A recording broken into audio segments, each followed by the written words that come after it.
Rosemary is sweet and inquisitive. She is tough and joyful.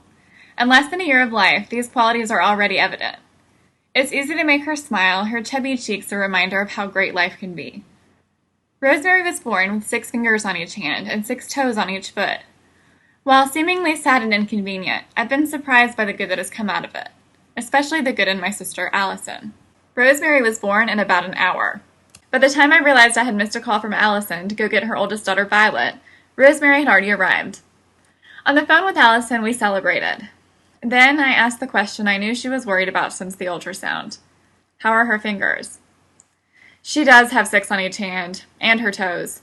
But she's healthy and perfect, and that's what matters. My sister is a wise parent. Seeing her for the first time, I agreed. She was perfect. We had so much fun at the hospital, especially watching Violet meet her for the first time. Vi was so excited.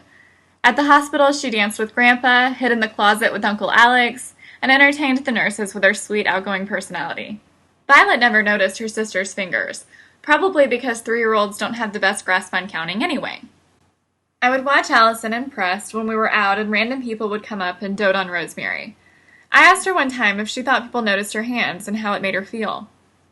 She said it was a weird feeling because she didn't mind talking about it when people noticed, but she also didn't want to draw attention to it, wanting people to see more than her unique hands and feet. Sometimes she felt defensive, wanted people to know that Rosemary was perfect like she was. She'd stay quiet, though, accepting the words of love and praise from the kind people that stopped. Allison has decided at this point to have surgery on her hands. Rosemary has 2 thumbs that are attached, and it will become difficult to use them together as she gets older. Once, Allison mentioned the surgery on Facebook, asking for prayers. When people asked questions, she answered graciously, emphasizing it wasn't a secret, inviting them to look through her pictures to see.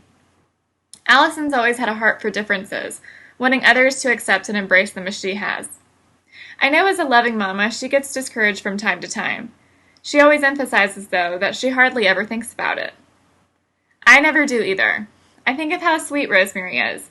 She is silly and loving. She loves being around people, and she's content being alone.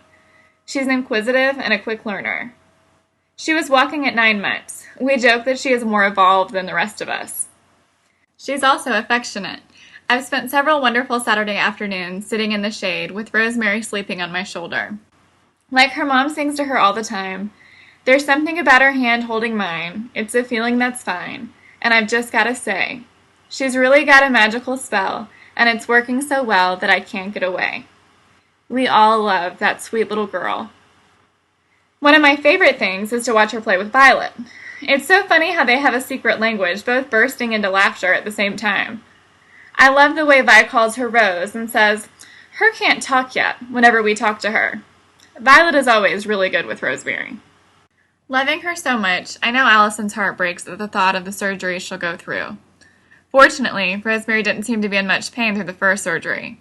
She's a resilient, strong little girl. Apparently, the night of the surgery, she was banging her cast against the table and laughing. We all learned that an excited baby with a large, hard cast was kind of frightening. Allison's friend did post this picture, and it made me really sad. It broke my heart to see her teary-eyed at the doctors because of her hand. Allison assured me that she was just tired and that she likes to be around people so much that she usually likes going to the doctor. I know Allison gets exhausted driving to the doctor and feeling sorry for poor Rose. Her attitude is great, though, and she often reminds myself and others about the importance of perspective. Sometimes I do worry about what will happen later. Will she be embarrassed to go to the beach and let her feet be exposed? Will she feel self-conscious the first time a boy holds her hand, letting her scars taint this adolescent rite of passage? Will she have pretty shoes to wear at her prom, her wedding? These questions will be answered in time, and I am in no hurry for the answers.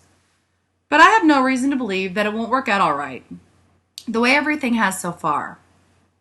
I never shed a tear over any of this until I was able to buy Rosemary a precious pair of white and pink sneakers, and then they were happy tears, tears of relief. Since then, more joyful tears have come. A friend at church approached me one Sunday after service and thanked me for all my family has done for her daughter. I was obviously confused, and she continued, "My daughter's toes are all webbed together, and she is very self-conscious about it. Not everyone in her life has made her feel like it's okay. The fact that you do not try to hide Rosemary's hands and feet, and you and everyone else obviously love her so much, has really made a difference in her self-confidence. On the way home, I cried and thought of her sweet, beautiful daughter, who just that day had asked to sit with me during the service while her mother sang in the choir. On the back of her program, she had drawn a picture of herself and me, smiling and holding hands. I had no idea that her feet were different, and I felt sad that someone along the way had made her feel less than perfect just the way she was. But if Rosemary really made her feel that much better about herself, well, that's a pretty thick silver lining. If I can't have a good attitude about her differences, how could I expect that of her? This does not mean that I don't have my moments of sadness or worry for her, or exhaustion and pity for myself.